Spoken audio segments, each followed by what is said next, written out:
નમસ્કાર ખેડૂત મિત્રો અને વેપારી મિત્રો. હવે આપણે એક પ્રગતિશીલ ખેડૂતના ફિલ્ડ ઉપર આવી ગયા છીએ અને આપણી વચ્ચે ઉપસ્થિત છે યજ્ઞેશભાઈ ધૂનધોરાજી ખોડિયાર એગ્રો. અને આપણે એક પ્રગતિશીલ ખેડૂતનો પરિચય લઈએ. તો સૌથી પહેલાં તમારું નામ?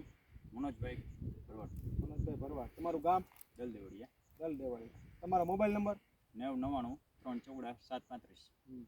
તો મનોજભાઈ, આપણે આમાં શું ટ્રીટમેન્ટ કરેલી હતી ચણામાં અને શું પ્રશ્ન હતો તે ખેડૂત મિત્રોને જણાવો. ચણામાં સુકારાનો ભાગ હતો, જે જમીનનો ફૂગ હતો, સફેદ ફૂગ. જમીનજન્ય મૂળમાં આપણે શું સફેદ ફૂગનો પ્રશ્ન આવે, જે આપણે આગલું વાવેતર કરેલું હોય ચોમાસામાં, એના હિસાબે જે નવું વાવેતર થાય તો ત્યારે પાણી મળે તો ત્યારે એના સ્પોર નવા ડેવલપ થાય, તો જેના હિસાબે ચણામાં છોડ પીળો પડીને સુકાઈ જાય, એ પ્રશ્ન હતો. તો એમાં તમે શું ટ્રીટમેન્ટ કરેલી હતી? એમાં ઝૂકી અને વીમ 95 એનો છંટકાવ કરેલો.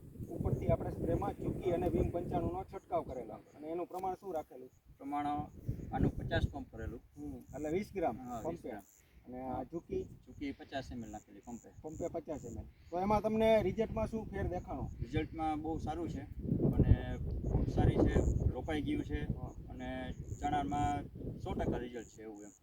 કે જે આપણે ચણાનો છોડવો પીળો પડીને સુકાઈ જતો હતો કે એ હાવ બંધ થઈ ગયો. બંધ થઈ ગયું. અત્યારે નવો ક્યાંય જોવા મળતો નથી ચણામાં એવો છોડવો. નવો કોઈ અહીં છોડવો જોવા જતો નથી. અને જે એની ગ્રીનરી, વૃદ્ધિ, વિકાસ અને નવી ફૂટ બહુ જોરદાર એ જોરદાર જોવા મળે છે. તો મનોજભાઈ, આપણે આ દવાની બીજા ખેડૂત મિત્રોને સલાહ કરી શકીએ? હા, 100%. છતાંય હું તો એમ જ કહું છું કે ઝૂકી અને વીમ 95 ખૂબ આખું હોય છે ને છતાંય એમ. જેના હિસાબે ચણામાં જે સુકારાના અત્યારે પ્રશ્ન ચાલુ થયા છે એમાં એક નંબર રીતે જોવા મળે. રિઝલ્ટ જોવા મળે.